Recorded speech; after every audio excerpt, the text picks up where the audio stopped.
Boa tarde a todos. Meu nome é Mariana Ramos, sou a Head of Content do Technic Debate Club e, juntamente com o Afonso Barroco aqui presente, o vice-presidente também do clube, vamos ter uma conversa com a Clara Raposo sobre diversos temas. Um, e penso que podemos começar. Olá, boa tarde. E obrigada pelo convite. Sejam muito bem-vindos ao primeiro episódio da Conversa com do Technic Debate Club, uma rubrica em formato webinar que pretende trazer conversas com personalidades dos mais diversos temas. Estamos aqui com a nossa primeira convidada, a professora Clara Raposo, doutorada em Finanças pela London Business School e atualmente ocupa o cargo de vice-governadora do Banco de Portugal. Entre 2018 e 2022 foi presidente do ISEG, tendo ainda sido presidente do Conselho de Administração da Greenvolt. Para além disso, foi membro da direção do IPCG, Instituto Português de Corporate Governance. Um extensíssimo currículo e ainda faltam alguns pontos. Muito obrigada, Clara, pela disponibilidade e por ter aceito o nosso convite. É um enorme prazer poder contar aqui com a sua presença. Eu é que agradeço, não é? Ainda estou a estrear, não é? Estrear é uma loucura. Exatamente.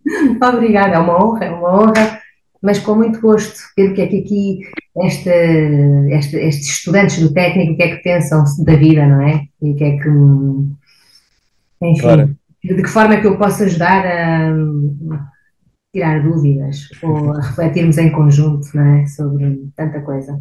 Uhum. claro, do meu lado também gostaria de agradecer a quem nos está aqui a ouvir.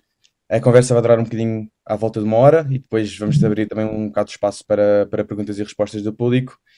E nós planificámos esta conversa, Clara, mais de falarmos primeiro um bocadinho sobre como é que foi o seu percurso e a sua carreira e depois, mais para o final, sobre temas concretos em que tem que lidar agora como vice-governadora.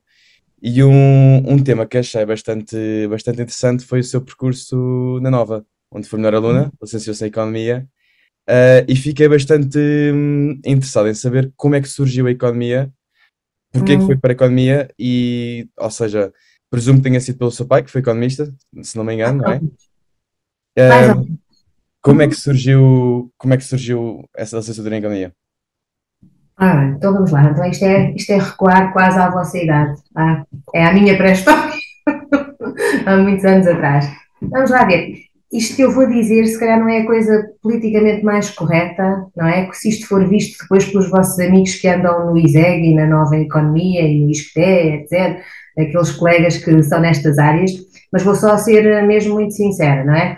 Eu sou aquela típica pessoa que era assim, boa aluna do liceu, aquela coisa no secundário, boa aluna, pronto, e que gosta tanto das coisas da matemática como das línguas e da história, e vou assim acompanhando aqueles temas todos mais ou menos. A única coisa que eu não gostava mesmo, isto agora vai ser verdadeiramente impopular, mas era aquelas coisas das ciências, a biologia e aquela coisa assim, a física, a química e tal, aquilo não era para mim. Ok? Não era. Hoje em dia, por acaso, quando olho para esses assuntos, tenho muito mais interesse. Do que na altura? Em certa medida, se calhar também porque também não tinha ninguém em casa que falasse tanto nessas coisas e, portanto, aí pode haver um bocadinho de influência. Mas acho que fui para a economia um bocadinho por exclusão de partes, por não ter assim aquela grande vocação para uma coisa especial, como se calhar alguém que quer ser médico, quer muito ser médico, ou que quer ser engenheiro, quer muito ser engenheiro, porque tem algo muito concreto que quer executar. E eu gostava um bocadinho, quer da área mais quantitativa, quer daquilo que tinha a ver mais com ciências sociais, e a economia se calhar acaba por ser aquela disciplina que junta estas duas vertentes, o quantitativo com o mais humano e social, e portanto acabou por ser por isso, mas foi um bocadinho por exclusão de partes, não é? Ora bem, para não perder a matemática, para não ir assim para uma coisa que é só letras e tal, e acabou por ser isso, e depois dei-me bem, razoavelmente, dentro dessa área, foi isto. Eu Claro que acho há que um isso bocadinho de razoavelmente é influência. muito mesmo. Há um bocadinho de influência familiar. O meu pai e a minha irmã também estavam em economia, ela é 2 anos mais velha do que eu e também tinha entrado para a economia, portanto foi um bocadinho isso. Uhum. E já na altura, quando entrou para a faculdade, via-se a seguir percurso académico ou via-se. Não se não via nada. Eu na altura não via nada. Na altura era mesmo básica, eu, nesse ponto de vista. Era ir fazendo muito bem, sem pensar tanto. Também as licenciaturas eram, no meu caso, na maior parte dos sítios eram 5 anos. Naquela altura, na Nova, que foi para onde eu fui estudar, já eram só 4 anos a licenciatura, o que já era um bocadinho menos. Mas ainda não era assim com nenhum objetivo especial do que é que ia fazer. Na altura preferi economia, até porque, por exemplo, na Nova ainda nem havia gestão, nessa altura ainda nem havia gestão nestas faculdades, ok? Era mesmo outra época. Portanto, nem coloquei muito essa. E era ir fazendo, ser professora, seguir carreira académica. Ainda não tinha pensado nada, até porque não fazia a mínima ideia se ao entrar para a universidade ia gostar, ia ter boas notas ou não, ia ser o mesmo Claro. estilo, não. Não, não foi deliberado, não foi, foi um acidente quase, foi chegar ao fim e depois eu era também das mais novas do ano, porque eu fazia, entrei ainda com 17 para a faculdade, ok? Depois fazia 18 anos parece mentira, eu sei, e depois fazia 18 anos em janeiro, já. Portanto, quando acabei o curso, eu ainda era novinha, como quando vocês agora acabam as licenciaturas de 3 anos, quando são de 3 anos, e a pessoa tem 21 anos, não é? Não estava E ainda não bem. estava assim naquela coisa, ainda não era aquela pessoa que ainda fui a umas entrevistas a umas empresas, e aquelas consultoras, como vocês também vão agora, e tal, assim tipo de saia de pregas, estão a ver, assim, tipo, não havia aqueles serviços das carreiras a recomendar que devíamos estar todos. Não estava ainda para isso. E o bem académico, apesar de tudo, protege-nos um bocadinho mais, prolonga um bocadinho aquela vida de estudante e Sim. aquele ambiente. Portanto, gostou da sua experiência na Nova? Assumo eu. Aí gostei, na altura gostei. Na altura, a nova economia era em Campolide, não é? Ainda não era nada neste campus de Carcavel, era a nova de Campolide, também já não era a nova muito antiga. A nova, ao princípio, era tipo numa vivenda ali no Campo Grande. Uhum. Aquilo não tinha ambiente nenhum para nada, não é? A nova em Campolide já tinha pelo menos um bar, ok? Claro. Já havia assim um espaço para nos encontrarmos assim um bocadinho. Vou ser sincera, não era aquele grande ambiente de convívio entre os colegas, não era assim espetacular em social, eu diria, na altura, né? Porque já tinha aquela marca de ser um bocado competitivo, talvez. Era assim um A ambiente um experiência bocadinho. universitária na altura era muito marcada mais pelas notas ou pela comissão de notas. Não havia tanto o espírito de campus, é isso. Não havia assim tantos. E se calhar agora também ainda continua a ser um bocado aquela coisa assim descompetitiva. Os custos não éramos assim tantos, éramos para aí uns 150 por ano, é mais ou menos a ideia que eu Claro. tenho. Era difícil, na altura reprovava-se muitíssimo, Uhum. não é? Na altura as notas eram más em geral, havia muita reprovação. Estas escolas de gestão ainda não tinham aquelas acreditações internacionais que depois também obrigam a que as taxas de aprovação sejam melhores e que, portanto, se para aquilo não ser tudo falso, também implica depois os professores dedicarem-se um bocado mais a acompanhar os alunos. É uma coisa que tem vindo a melhorar, se calhar, um bocadinho o ensino ou a forma como se acompanham os alunos nas escolas de economia e gestão e que se calhar ainda não encontramos tanto noutras áreas, ok? Sim, acredito Porque que não há sim. tanto esta comparabilidade, esses padrões assim. Mas claro que eu gostei porque eu era a melhor aluna, não é? Pronto, do meu ano. Nós estamos todos a rir, vocês percebem exatamente que eu estou só a ser.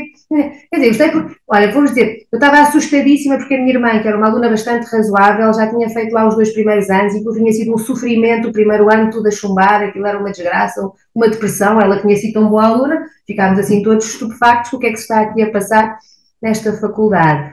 E eu tive uma sorte enorme porque estudei tanto para o primeiro exame, ok? Que tive a melhor nota de sempre, depois nunca mais tive outra igual. Que era com aquele professor que era o terror dos 7 mares, coitadinho, o professor Alfredo Souza. Eu tive o 19 com o Alfredo Souza, não dormi 3 noites seguidas quando vi a nota na pauta, ok? E criei uma reputação desde o início. Uhum. Foram Portanto, 3 fiquei anos ali com uma reputação desde o início e, portanto, isso deu-me assim um certo status. Ali vem que ela. manteve até o final do curso. Como é que foi possível aquela miúda ter 19 com o Alfredo Souza na introdução à microeconomia? Ninguém Uhum. percebia nada. Pronto, depois a partir dali não voltei a ter outros, como vos disse, mas fui fazendo sempre bem. Portanto, dei-me bem com aquele sistema, daquelas avaliações assim exigentes, aquelas perguntas com truque, Uhum. aquele modelo sempre novo no exame que nunca ninguém tinha visto, sempre ali uma coisa. Mas sim, não tenho razões de queixa, não fiquei traumatizada, ainda fui, por exemplo, representante dos alunos no Conselho Pedagógico, pronto, ainda fazia assim esses trabalhos, não gostava de fazer essas coisas. Muito bem. Sim, foram tempos bons, na verdade. Uma coisa que referiu agora foi o facto de que, quando iniciou a faculdade, disse que não via nada ou não via onde é que ia trabalhar. E uma coisa que achámos interessante foi no seu podcast, na sua entrevista com o Bernardo Ferrão, na Geração 70, tenho uma frase que ficou na cabeça, que foi: a vida foi acontecendo. E como é que surgiu o mestrado em Londres e posteriormente o doutoramento em finanças também? É uma grande, Eh, uma grande não história. havia mesmo planos ou via-se, É ou seja, verdade. via-se a fazer finanças de um ponto de vista académico, ou como é que foi esse percurso pós-licenciatura?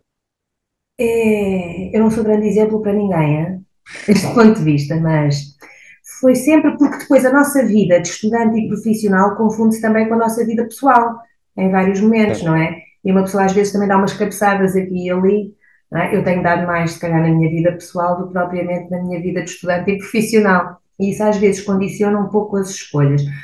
Portanto, depois acabei a licenciatura acabada, depois fiquei como assistente estagiária na Nova um ano, não é? Aquela coisa, começa a dar ali umas aulas, e supostamente a iniciar um programa de doutoramento interno da própria escola, inscrita no doutoramento, que ainda era um programa muito no início, uhum, e a Nova teve sempre a política de depois não contratar os seus próprios alunos, não os recrutar, não ficar com os seus próprios doutorados, ok? sim, Para evitar aquela coisa do inbreeding, para não estarmos a perpetuar sempre as mesmas coisas, trazermos depois pessoas para fora e nós também circularmos. Portanto, eu, embora tivesse ficado ali aquele ano e comecei a achar, se calhar uma carreira académica é uma coisa que faz sentido para não desperdiçar esta média tão boa e esta reputação tão boa que eu tenho, se calhar se eu concorrer a uma bolsa vou ter, não é? uhum, E conseguir fazer um doutoramento para fora, um mestrado para fora, e aí tive grandes hesitações entre ir para os Estados Unidos ou ficar aqui um bocadinho mais perto de na Europa. Portugal, portanto, e quando já havia muito esta tradição de quem queria depois fazer uma carreira académica e fazer um doutoramento para fora, se calhar até nos Estados Unidos mais popular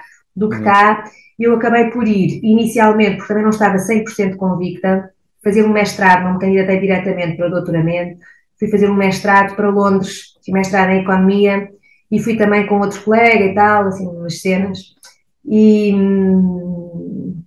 e, e fui um bocadinho às a pauta delas, não é? Candidatei-me a uma bolsa de doutoramento, aliás, na altura a FCT, a Fundação de Ciência e Tecnologia, ainda se chamava GNICT, que era uma outra coisa antes, e fui para fazer aquele primeiro ano mestrado e depois logo veria-se continuado. Eu fui assim um bocadinho para, sempre um bocadinho em dúvida, não fui tão longe, fui para o mais perto possível dentro do sair, uhum, entre não, e depois vamos ver como é que isto corre. Isto também foi uma boa experiência, ir para Londres foi uma boa experiência. Não fui diretamente para a London Business School, fiz um mestrado num outro college em Londres, e uhum, depois, durante o mestrado, é que decidi de facto continuar e focar mais na área de finanças. A área de finanças, nem sei se era o que eu gostaria mais ou não, mas de certa forma tinha uma virtude. Cruzava já um bocadinho a economia com a gestão, é aquela área de fronteira entre a economia e a gestão. E eu, como também nunca fui aquela pessoa com aquele perfil para ser o investigador puro, aquela pessoa que vai ficar completamente fechada numa realidade que é um modelo e um computador, como gosto também de andar por aí,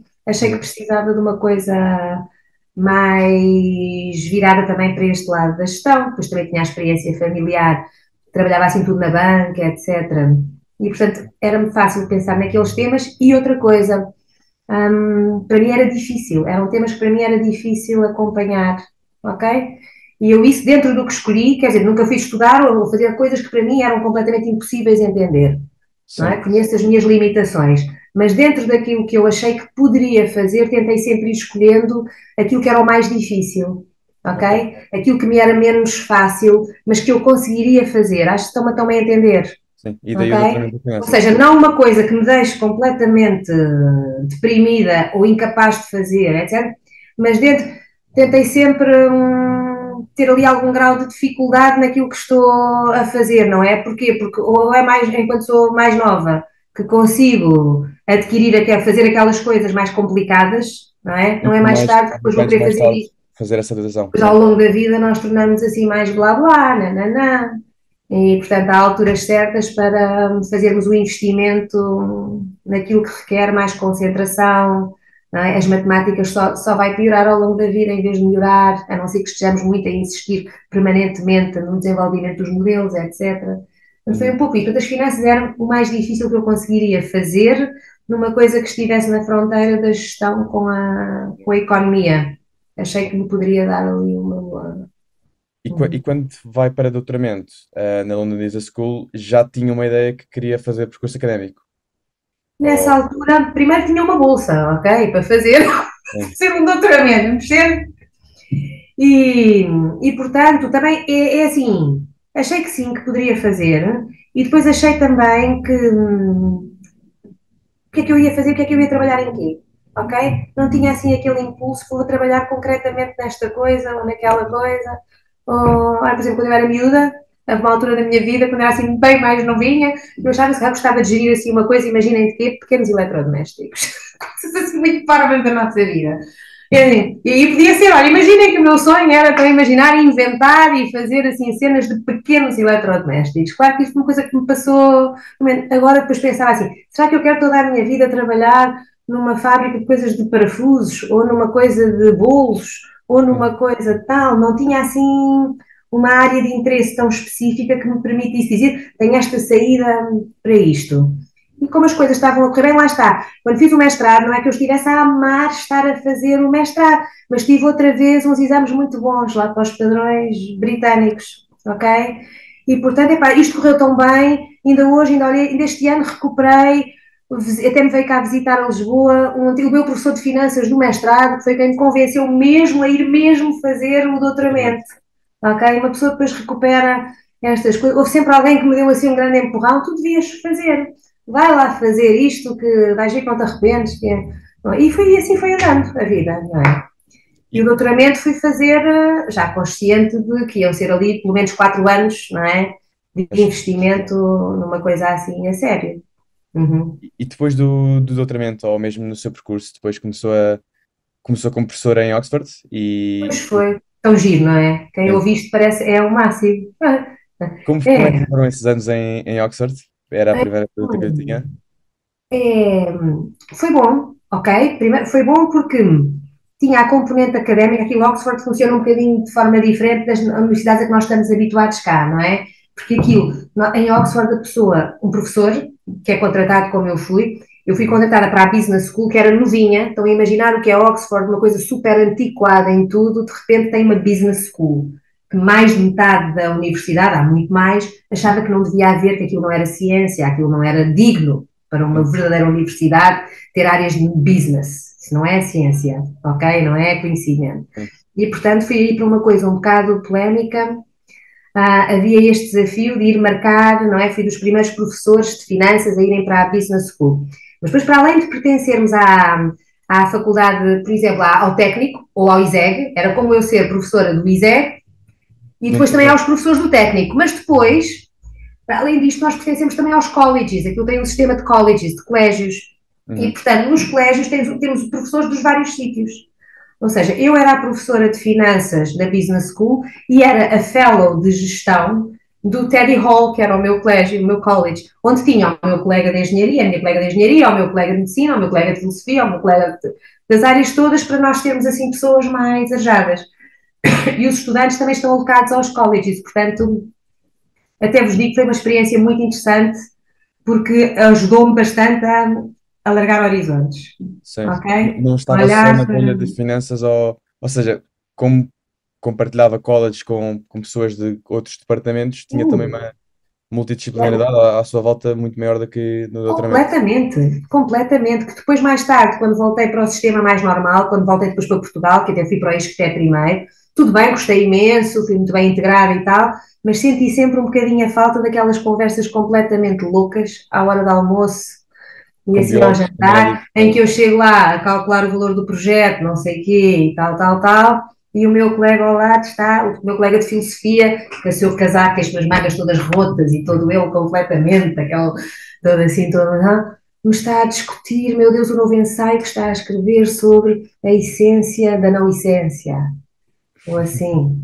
ok? E eu ali estou com ele em inglês, a discutirmos o que é que se passa. E, depois chega o nosso colega de história que estava ali a ver, não é? A época medieval, em que um assunto, mas não é?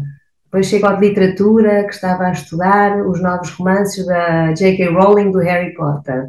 Ou chega, pronto, é uma mistura engraçada, torna a nossa vida interessante, não é? A coisa mais eficiente para, para, não é? Para nos especializarmos, mas por outro lado, houve aí um bocadinho de abertura, foram uns anos interessantes, sem dúvida. Durante toda a sua carreira, desde Oxford até que foi presidente do ISEC, nunca se viu a mudar de carreira académica para a banca privada ou para o setor privado em Portugal ou no estrangeiro. Nunca foi nunca Vi, se viu na banca privada ou... vi várias vezes, pensei, às vezes pensei que se calhar também não era assim tão feliz naquilo que estava a fazer. Porque Hum, todos nós vamos tendo momentos ao longo da vida de trabalho, não é? Há pessoas que eu acho que opa, ou não estão a trabalhar e o que estão a fazer é lazer. Aquilo não é trabalho, porque estão sempre tão, idealizam aquilo tanto e estão tão felizes e o trabalho tem que ter um elemento de sacrifício, não é? De ver, é o pagar os pecados do Adão e da Eva, ou não sei o quê. Eu, pelo menos, ainda me lembro de ensinarem isso quando era miúdo, não é? Temos de trabalhar, não sei o quê, não, não, não, lá aqui uma lógica. Portanto, o trabalho também não pode ser só prazer, tem de envolver um elemento de sacrifício. E sim, eu isso sei muito bem, todos os dias sinto isso, não é? Aqui dá uma disciplina que temos de ter, porque faz parte da vida e é assim que temos de nos tornarmos também financeiramente independentes, etc. A todos os níveis, não é? Temos responsabilidades para com outros e há coisas que gostamos mais e outras que gostamos menos no trabalho. Assim, em várias alturas eu pensei se poderia ter uma carreira de outro tipo, mas também, se calhar, também nunca houve assim aquela outra coisa que me interessasse tanto que me levasse a tentar-me por sair, não é? Também estar assim só assim, estar grado num banco. sim. Não lhe ah, trazia tanta satisfação profissional Já como... estão ali, já estava numa fase da carreira, depois tem aquela coisa, a universidade tem uma coisa positiva, que eu agora estranho, tanto que este ano até dei umas aulinhas ali, voltei a dar umas aulinhas 6 semanas no semestre passado. Ah, Apanha sempre fornadas de gente nova à nossa frente e eu, com todos os defeitos que possa ter no trabalho, pelo menos desfruto daquele bocadinho de interação com os meus alunos, um bocadinho, não é?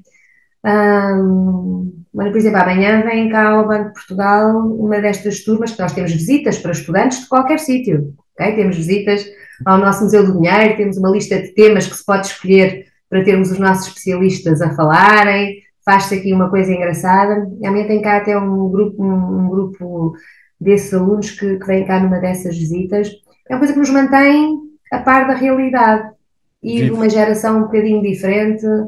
É uma coisa que eu gosto. Na universidade, gosto de poder gerir o meu próprio tempo, coisa que nem em Uhum. todos os empregos se conseguiria fazer. Não é? Há aí uma certa flexibilidade. Não é? E depois, na universidade, com o passar dos anos, acabei por também ter uma oportunidade de ter uma função de gestão importante. Eu, pelo menos, considerei importante a função de gestão que tive no ISEG. E já não foi propriamente planeado, foi um Uhum. acaso, foi assim um desafio e foi uma coisa que eu me tirou anos de vida, mas que gostei imenso de fazer, não é? Portanto, acho que consegui acabar por fazer um bocadinho das duas coisas. Sim, podia Sim. ter, se calhar, pensado no outro estilo, não é? E depois, também não sei até que ponto, depois mais velha, como estou Uhum. agora e como estava assim nos anos de ISEG, se calhar, ao nível de participação que eu tive nas empresas ou entidades com quem tive, entrei já, lá está, com um certo estatuto, já ser uma pessoa relativamente sénior Sim, sim, sim, sim, sim. e a coisa funciona bem. No resto, não sei também até que ponto, para uma pessoa tão outspoken, assim, que fala com tanta franqueza Uhum. como eu, normalmente, também se calhar não sou assim tão facilmente bem aceita em qualquer função, em qualquer empresa, porque isto nunca fica aqui nada, isto acumula um bocadinho, mas ao fim de pouco tempo eu tenho de dizer. E sentiu hum, que essa, ou seja, foi um bocadinho o fit das suas características também como pessoa, também de acordo com o percurso Estive bem na académico que teve. universidade, para vos ser sincera, acho que estive bem na universidade estes anos, protege-nos um bocadinho mais, mesmo em termos de coisas que eu na altura, quando era mais nova, não estava tão desperta e agora estou mais também, assim, mesmo em termos de discriminação de género, Uhum. tal, e não, se calhar acabei por, apesar de tudo, estar um bocadinho mais alheia a isso na minha função na universidade do que No setor em privado. certas empresas ou em Sim. certos ambientes. Não sei se teria tido feitio para. Gerir esse tipo de situações. Sim, até porque eu gosto muito de me rir quando estou a trabalhar e tal, e nem todos os ambientes estão preparados para a pessoa estar, Sim. não sei. Mas, por exemplo, agora no Banco de Portugal, aqui temos um exemplo de uma instituição que eu achava que seria muitíssimo cinzenta, e em certa medida é, ok? Em que as pessoas são muito taciturnas e sérias e silenciosas, mas há imensas oportunidades de melhoria de ambiente e há imensos sítios onde as pessoas são divertidíssimas. Portanto, nós também fazemos a diferença nos sítios onde estamos. Que foi uma coisa que eu só percebi quando tive funções de gestão mesmo, que as pessoas que estão à frente de determinadas áreas e tal fazem toda a diferença. Portanto, deixar aqui uma recomendação este grupo do debate, que quando forem procurar um trabalho, um emprego e tal, vão atrás do vosso sonho, da coisa que querem mesmo fazer e tal, mas tentem, por favor, não ter um chefe medíocre, ok? Que é a pior coisa que vos pode acontecer, é ter um chefe que é fraquinho, ou seja, que tem medo que vocês façam melhor que ele, ou que não sei o quê, que vai abafar, que não sabe bem como é que se faz. Isso é a coisa pior. Nós o que queremos é ir trabalhando, procurar pessoas que querem que nós sejamos boas, melhores do que eles. Que é uma coisa que eu na universidade sempre adorei fazer, trabalhar com os meus alunos e com os colegas mais novos, e vê-los fazer coisas fantásticas e tal. Portanto, isto, temos de ir afinando o nosso estilo e ver onde é que nos encaixamos. Muito bem, muito bem. Mariana, Vocês eram umas perguntas, corremos aqui uma vida, meu Deus. é verdade. Fazendo aqui uma pergunta para introduzir o tema de finanças e também dar um bocadinho de contexto para as próximas questões. O Banco de Portugal previu um crescimento económico de 2,2% e corrijam-me se estiverem em erro para 2025. Assim, em termos mais leigos, quais é que são os fatores internos que sustentam esta previsão ou que fatores é que o Banco de Portugal tem em especial consideração nesta análise? Ok. Então vamos lá, já agora, é mesmo esse o número que nós publicamos trimestralmente um boletim económico, ok? Com base aqui nos estudos, nos modelos desenvolvidos pelos nossos economistas aqui do banco. Claro que depois não nos alimentamos só com os nossos próprios modelos, porque, por exemplo, trabalhamos muito em colaboração com o Banco Central Europeu e com os outros bancos que também têm o euro, não é? Na área do euro. E há também as estimativas que o próprio Banco Central Europeu faz para a área do euro no seu conjunto. E claro que isso são inputs, são ingredientes que nós usamos para as nossas próprias estimativas, não é? O que é que o BCE diz que vai acontecer à área do euro no seu conjunto, a alguns países em especial, e nós olhamos para o desempenho recente que eles tiveram e que nós próprios temos tido e fazemos as previsões para os próximos tempos, olhando, por exemplo, para como é que têm evoluído variáveis que são importantes para o produto interno bruto, que é a variável para a qual está a ser medido o crescimento, não é? A taxa de crescimento.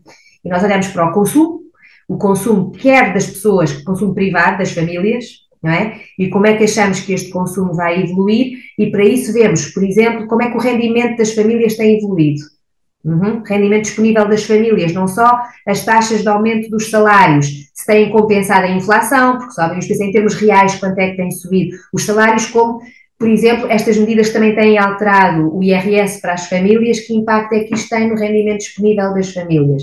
E quando nós olhamos para anos em que vemos aqui um aumento significativo do rendimento disponível das famílias, como foi o 2024, como temos observado, não é? Claro que nós achamos que vamos ter aqui um reforço no consumo das famílias, embora também tenhamos em conta que a taxa de poupança também tem aumentado. Portanto, vamos acompanhando estas variáveis e ver como é que as famílias se estão a comportar e como é que têm sido no passado situações mais ou menos parecidas com estas, não é? Portanto, os nossos modelos, como vocês podem imaginar, não é? É com séries históricas, séries temporais, olhamos para trás e prevemos com base ali nos tantos indicadores. Olhamos para o consumo das famílias, olhamos para o investimento, ok? Investimento das empresas, o que é que nós achamos que vai acontecer ao investimento das empresas? Ao investimento público, portanto, do Estado, e também ao consumo público, porque tudo isto são elementos que alimentam aqui o nosso produto. Acompanhamos as exportações de serviços, de bens, de diferentes tipos, as importações, como é que isto tem evoluído e tal. Esta previsão dos 2,2% que veio no boletim económico para 2025, no boletim económico de dezembro, foi feita com dados, foi feita em outubro, novembro, não é? Com base nos dados que tínhamos até essa altura, nos dados publicados oficiais para essa altura. Nós tivemos o ano passado um segundo trimestre da nossa economia muito fraquinho, assim, com uma desaceleração. Pelo menos os números, as estatísticas que temos foi assim uma paragem, uma desaceleração, e o terceiro trimestre também não foi brilhante, ok? E, portanto, isso fez com que as nossas projeções tivessem tido ali uma quebra, as nossas projeções de outubro e as de dezembro já foram um bocadinho melhores, porque o terceiro trimestre um bocadinho melhor, e tínhamos passado essa projeção dos 2,1 para 2,2%. Agora, mais recentemente, já depois desse boletim económico, os últimos dados, agora já em janeiro, que nós vimos com o fecho do ano, talvez se não acontecer mais nada, na próxima previsão, talvez consigamos vir a melhorar um bocadinho mais a estimativa de crescimento para o ano 2025, ok? Portanto, é uma coisa que nós estamos a fazer aqui em contínuo, não publicamos diariamente estes dados, publicamos trimestralmente, mas é algo que acompanhamos com muita atenção.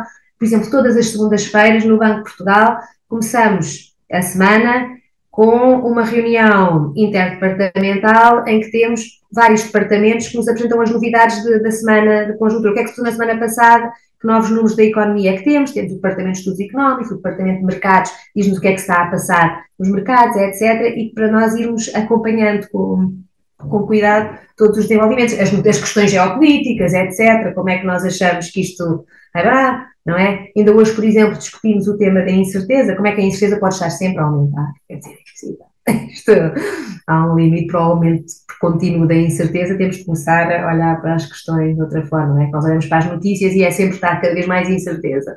Calma aí, temos de ser capazes de perceber melhor o que é que se vai passar. É isto, portanto, os fatores, nós olhamos para estes elementos, como é que achamos que a poupança se vai comportar, como é que achamos que as empresas se vão comportar em termos de investimento, que tem sido uma preocupação grande nos últimos tempos, porque a própria política monetária do Banco Central Europeu, por causa da inflação, que começou ali em 2021 e acelerou em 2022 e começou a exigir aqui medidas, levou a que subissem as taxas de juros para tornar o dinheiro mais caro, digamos assim, não é? Para tornar pedir dinheiro emprestado mais caro. Ora, isto acaba por termos uma política monetária que nós vamos classificar como restritiva e, portanto, há quem ache que as próprias empresas, etc., como estão à espera que as taxas de juros vão agora baixando paulatinamente, de alguma forma, vão adiando alguns investimentos para não os fazerem quando o custo do capital é mais caro. Mas isto, por outro lado, faz com que a economia comece a ficar mais parada, mais deprimida e está tudo à espera. É por causa da guerra da Ucrânia, é por causa das tarifas vem e não vem, é por causa de não sei o quê. Não é? Começamos todos a parar, isso é que pode trazer problemas. Portanto, estamos a acompanhar estes números. É sempre a economia, não é? Não sei quais são as áreas dos vossos cursos, mas a economia é uma ciência social, não é física, ok? Portanto, às vezes nós usamos imensos modelos e assumimos que as variáveis se comportam seguindo uma distribuição não sei quê, e pode parecer que sim, mas na verdade são as pessoas não é? São as pessoas a transacionarem umas com as outras, ou às vezes máquinas a transacionarem umas com as outras, etc., que dão aqueles números, sim. Agora falou das tarifas dos Estados Unidos, as potenciais tarifas que temos visto na última semana a preencher os jornais todos. Meu Deus, todos os dias, sim. Pois, como é que esta possível guerra comercial poderá impactar as taxas de juros e também as exportações portuguesas e o comércio internacional? Ora bem, isto é daquelas, a pergunta, essa não é do $1 milhão, é do $1 trillion, não é? Como é que isso vai... Ora bem, primeiro, se há coisa que nós sabemos em economia e em economia internacional, etc., é que protecionismo em geral não é bom para crescimento económico para ninguém, em última análise, não é? E se calhar esta forma de ver relações entre os países como os que ganham e os que perdem, acaba por se calhar ser redutor para todos, porque a maior participação de todos traz normalmente maior crescimento para todos, porque todos transacionam mais, todos se vão desenvolvendo e acaba por haver espaço para crescimento económico. E, portanto, um modelo mais protecionista vai fazer com que as economias se fechem mais em si, não é? E isto, em última análise, se é isso que vai acontecer, vai fazer com que se prejudiquem. E, em última análise, todas, não é? Todas vão acabar por ficar pior do que se colaborassem de uma forma com mais senso, não é? Com mais abertura.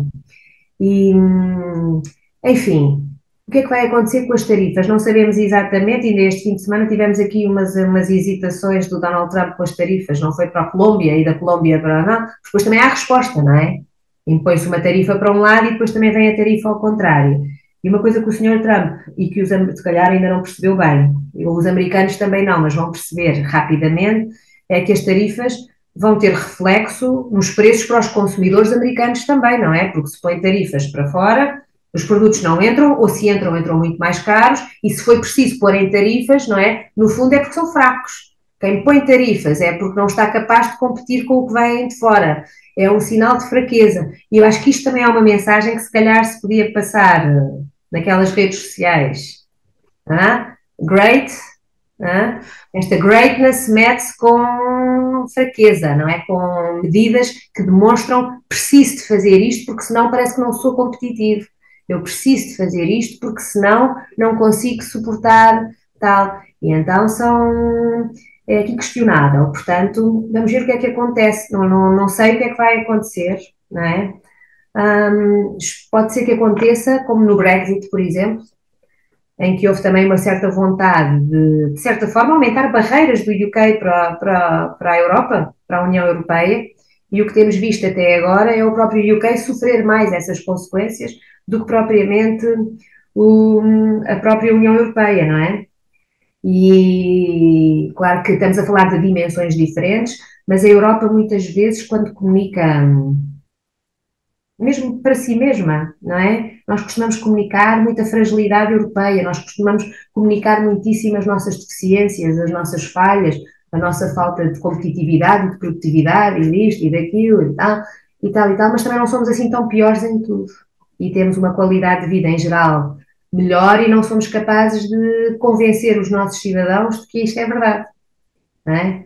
Ficando aí agora nesse ponto, a Clara, à conversa com o SAP24 em novembro passado, afirmou que para a União Europeia se tornar competitiva implicava aprofundar a União e gerar capacidade e vontade de investir, com o grau de risco e inovação adequados dentro do nosso espaço. Quando refere aqui o aprofundamento da União, refere-se à política monetária, financeira, defesa? Ora bem, eu acho que a única política em que é fácil, mais ou menos, e não é dentro da União Europeia toda, mas pelo menos na área do euro, pode dar uma certa luta nas reuniões do Banco Central Europeu, enfim, nas diferentes opiniões dos governadores dos diferentes países, etc. Mas a política monetária é única para um conjunto muito importante de países europeus, não é? E tem funcionado e tem sido bastante bem sucedida, e o euro é um projeto europeu, é o único em que houve mais aprofundamento da União, para além de fazerem Erasmus, não é? Que é sempre aquele dizendo, a Europa é tão bom, fazemos Erasmus, não sei o que giro. Mas para além de fazermos Erasmus, também temos uma moeda única, comum para uma série de países, que é um projeto de bastante sucesso, não é? Trouxe problemas a alguns países, inclusive a Portugal também a adoção, porque depois o câmbio fica ali fixo. Cada país perde flexibilidade de poder ajustar o seu câmbio, etc. Mas todos ganhámos bastante em ter aqui uma política comum. Isso ajudou-nos, por exemplo, até durante a pandemia, para aquele movimento se conseguir, apesar de não termos política orçamental, não termos um grande orçamento comum na Europa, ou uma política orçamental para os vários Estados, que esteja toda ela verdadeiramente articulada, não é? Mas esta experiência do euro ajudou-nos a termos mecanismos de socorrer a economia mais diretamente num momento de crise como foi o da pandemia, ok? E de conseguirmos ter uma emissão de dívida conjunta para a União Europeia, etc. Portanto, em situações de crise, a União Europeia até tem conseguido dar respostas melhor, mais atempadamente e mais adequadamente, até do que outros blocos, até do que os Estados Unidos, em certa medida. E agora mesmo no processo inflacionista, a forma como tem sido gerida a combinação da política monetária com as outras políticas dos governos, digamos assim, as políticas orçamentais, como é que gerem impostos, como é que gerem despesa, etc., etc., foi muito mais comedida na Europa, não é? Os gastos públicos, podemos criticar isto muitíssimo porque queríamos que tudo funcionasse melhor, não é? Mas apesar de tudo, foi tudo feito com muito mais controle e mais a par do que estava a ser feito com a política monetária do que foi feito nos Estados Unidos, em que temos uma política monetária restrita e ao mesmo tempo expansão orçamental, que é uma loucura, que está a sustentar aquele crescimento que nós vemos da economia americana, com imensos incentivos, apoio, dinheiro a toda a hora, mas com uma dívida que cresce para uns valores que são incomparavelmente superiores àquilo que temos nos Estados europeus, ok? Portanto, temos aqui alguém muito responsável, digamos, na forma como tem gerido esta combinação e por outro lado é difícil de facto competir com alguém que não está a respeitar aquelas regras básicas que os economistas achariam que deveríamos ter em conta. Ou seja, é assim uma luta um bocadinho desigual. A esse nível, nós cheios de regras, está na Europa. Claro que há coisas que nós fazemos que são muitíssimo complicadas, por exemplo, não é? Basta dizer que nós temos, sei lá, quantas línguas se falam na Europa, ok? Claro que é muito mais fácil gerir uma organização em que toda a gente fala a mesma língua, não é? Agora imaginem uma federação, um país, mas na Europa a experiência que temos de aprofundarmos um bocadinho a União até é bastante bem sucedida, na minha opinião, que é esta termos a moeda única e uma política monetária comum, com ajustes aqui e ali, país a país, que algumas coisas nós fazemos de formas um bocadinho diferentes nos vários países, na forma como implementamos as políticas, etc. Mas, portanto, se calhar estava na altura de nós conseguirmos ter líderes europeus com o drive, não é, suficiente e devidamente empoderados para conseguirmos fazer mais coisas com escala, que é o nosso problema, vocês aí no técnico devem saber melhor do que eu, boas ideias que vão surgindo, inovadoras, não é? Coisas novas que se consegue fazer e exemplos de colegas vossos, vocês próprios, uns um bocadinho mais velhos, etc., que têm ideias inovadoras que às vezes até começam alguns negócios, não é? E vamos sendo capazes, às vezes aqui na Europa, de ir arranjando algum capital ali, aquele seed capital, não sei o quê, para financiar coisas inovadoras, sempre numa escalazinha, nunca é espetacular, mas começa-se a fazer e depois, à medida que as empresas começam a crescer, aqueles que correm bem, não é? Depois, muitas vezes, para crescerem quando precisam de capital mais a sério e querem crescer, saem da Europa, vão para os Estados Unidos para crescerem os seus negócios. Ou seja, será que na Europa nós não temos a capacidade de inovar mesmo? Ou não formamos as pessoas com capacidade, não temos boa educação para formar as pessoas com capacidade para inovar? Temos. É esta a minha convicção. Temos boas capacidades para isso. Se calhar ainda devíamos dar mais uma machadada, como quem diz, assim, entre aspas. Tentar trazer mais recursos sénior de universidades americanas para os fixar aqui mesmo na Europa, para nos ajudar a desenvolver mais isto, ok? Para termos um sistema científico que compete mesmo mais diretamente com esse, merece esse investimento, não é?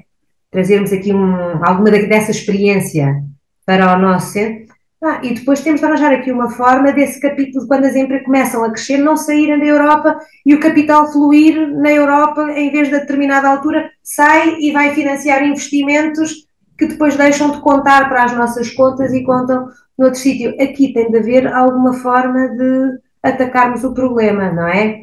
Mas depois temos 27 países, 27 códigos das sociedades comerciais, 27 tudo, ok?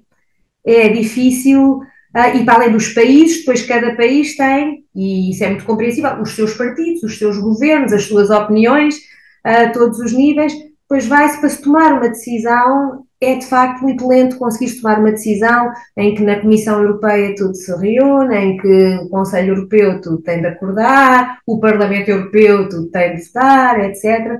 São processos lentos de tomada de decisão. Portanto, até agora, a vida tem-nos corrido bem, hein? Na verdade, vocês estão aí ótimos. Tá? O receio é, se chega a uma altura em que depois já não dá, já não conseguimos continuar a manter o nosso nível porque há alguém que está a ir por aí fora e nós não estamos a ser capazes de acompanhar o ritmo, não é? Portanto, esta diferença de produtividade, etc., tem de ser atacada a determinada altura. As tarifas, vamos ver concretamente o que é que vai aparecer, não é? Mas, na verdade, a Europa, se nós pensarmos bem, tem sido capaz, não é? Também estamos a sustentar uma guerra, também estamos a guerrear, também estamos a... Enfim, não é tão fácil como se pensa, não é?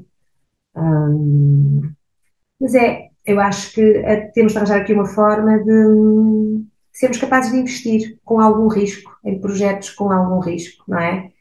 E os investidores, as pessoas têm de perceber que nem toda a nossa riqueza pode ser 100% segura, estar 100% segura. Há uma parte significativa que sim, que temos de saber, que está nos nossos depósitos, etc., que tem garantia, que tem isto, mas depois temos de ter um outro sistema em que se desenvolvem negócios mais inovadores, que depois sentem que têm boas condições para se fixar aqui na Europa. Eu nem falo especificamente, coisas na Europa, não é? Cada país tem uma taxa de imposto diferente para as empresas e tal e tal. Andamos a concorrer uns com os outros, a sermos muito espertos, todos, não é? Uns contra os outros, uns dentro do mesmo espaço económico, sem nunca assumirmos que somos de facto um espaço económico muito grande, sim? E sem nunca beneficiarmos suficientemente de uma escala europeia. Portanto, nós fazemos as contas, raramente nós falamos das contas agregadas da União Europeia, não é? Olhamos para as minhas exportações e as do outro, e as minhas são as importações do outro. No agregado, como é que é? Devíamos Sim. fazer aí um bocadinho. A Clara referiu há bocadinho o facto da União Europeia ser um bocadinho, ou seja, no sentido em relação à comparação com os Estados Unidos, ser um agrupamento de 27 países que falam línguas diferentes, têm culturas diferentes e que, por sua vez, nos mais diversos setores também têm necessidades diferentes. E a Clara falou também muitas vezes da necessidade de investimento público, particularmente, e agora mais passando um bocadinho da Europa para Portugal, sente que algum setor ocorre-me à cabeça, por exemplo, a habitação, talvez. Há algum setor em Portugal onde há efetivamente necessidade ou carência de investimento público ou que não tem, efetivamente, nos últimos anos ou nas últimas décadas, tem sido bastante reduzido? É assim, é uma pergunta difícil esta, não é? Porque nós conseguimos identificar lacunas em muitas áreas e coisas que nós sabemos que não funcionam perfeitamente bem e onde há falta de oferta ou a oferta não é de qualidade e, portanto, a oferta pública e nós gostaríamos que fosse melhorada, não Sim, é? Mas também não nos podemos esquecer, isso é completamente verdade e tem de ser feito, não é? Não nos podemos esquecer que tivemos aqui há uns anos atrás uma crise financeira global que num país como Portugal, que nos afetou particularmente, porque tivemos ali um crescimento da nossa dívida muito significativo. E, portanto, e essa dívida pública, aliás, todo o nosso país, os níveis de endividamento no nosso país, eram todos eles muito superiores àquilo que era o padrão no resto dos países europeus, quer o nível de endividamento das famílias, quer o das empresas, quer o do Estado, não é? E essa é uma das grandes transformações desta última década, ok? Nós convergimos, quer as famílias, quer as empresas, quer o Estado, têm vindo a convergir em níveis de endividamento mais para a média da União Europeia. Portanto, quando isto acontece, isto faz com que, à medida que isto vai acontecendo, as agências que fazem a avaliação do risco do investimento no nosso país também melhoram a apreciação que fazem. Não é? Aquelas agências de rating que nós ouvimos falar, a Moody's, a Standard Poor's, que dão um rating ao país quando nós éramos lixo. Vocês ainda nem eram nascidos, mas nós éramos, não é? Estávamos ali em junk, classificados como junk, porque era mais risco, eram consideradas obrigações emitidas pelo Estado português, tinham muito risco para os investidores, e depois há investidores que são fundos de pensões, etc., institucionais, que nem podem investir em coisas com tanto risco, depois deixávamos de ter mercado, deixávamos de poder financiar as nossas atividades.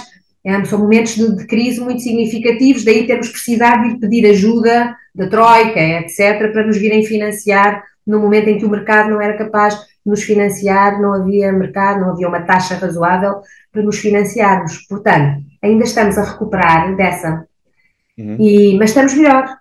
E, portanto, estes últimos anos tivemos aqui uma recuperação muito significativa, o que faz com que o nosso custo de financiamento público também, por comparação com outros países, é hoje muito mais razoável do que era aqui há uns anos atrás. E isso dá-nos confiança para, se olhar para as grandes necessidades do país e quem tem funções governativas, decidir onde é que estão as grandes prioridades, onde é que nós temos mesmo de atacar. Porque há várias, não é? Nós sabemos que temos um sistema de saúde que é dos melhores do mundo, mas que tem deficiências ainda e que nós queremos e sabemos, não. Pois, setores como a educação, também sabemos que é preciso manter um investimento, porque essa é outra das grandes transformações do nosso país nestes últimos 50 anos, até de democracia, digamos, em que vemos o índice de qualificações dos portugueses muitíssimo diferente, não é? Portanto, para a vossa geração, quando vocês começarem a trabalhar, daqui a 10 anos, quando estiverem aí no mercado de trabalho, tendo em conta as pessoas que, entretanto, já se reformaram, de gerações em que havia menos educação, etc., já vão estar no mercado de trabalho com as melhores qualificações da Europa, não é? Que é algo que tem vindo progressivamente a acontecer, e isso também há de ir melhorando a qualidade daquilo que nós vamos produzindo e daquilo que nós fazemos, porque temos pessoas mais qualificadas, com melhores ideias, que trabalham melhor, etc. Portanto, há aqui, isto só olhando assim para os clássicos da saúde e da educação. Depois temos outros, não é? Nós temos ainda um déficit em infraestruturas que são importantes, temos um país cheio de estradas, etc., sabemos isso tudo, mas de facto nós não termos ainda por cima com tantas questões de sustentabilidade, meios de transporte mais amigos do ambiente, etc., a ferrovia de facto não é, foi esquecida anos e anos a fio, porque também houve outras prioridades, isto também não se pode chegar a tudo, mas de facto nós sabemos que se calhar nos facilitaria a vida, temos assim umas ligações muito mais simples e com energia limpa, não. Por isso também precisamos de boas ideias, de pessoas que são capazes de conceber, não é? Estas fontes de energia e utilização de energia e tal, para darmos resposta aos grandes problemas que temos. Ou seja, neste setor das infraestruturas também acho importante, o da habitação é uma crise muito premente. E aquilo que eu posso dizer dos números que eu vejo é que, de facto, somos dos países que menos têm construído por habitante na última década, digamos assim.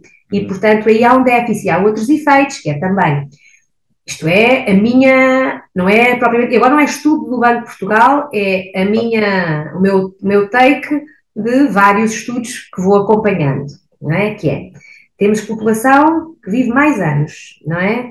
Portanto, isto tem cresceu assim nos últimos 20 anos.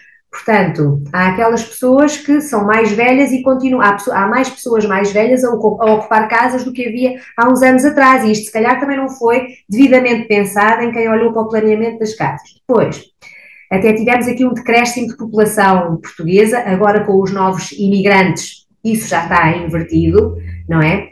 Mas tivemos este decréscimo de população, mas tivemos o aumento do número de famílias, digamos assim, e muitas delas com uma pessoa ou duas apenas. Portanto, o tipo de habitação que temos construída também não está verdadeiramente adaptada, se calhar, o parque que temos disponível, se calhar também não está verdadeiramente adequado às necessidades de quem está agora à procura de casa. Se queremos não temos tradição de ter a habitação pública nestes últimos anos, não é? Construção pública para esse efeito.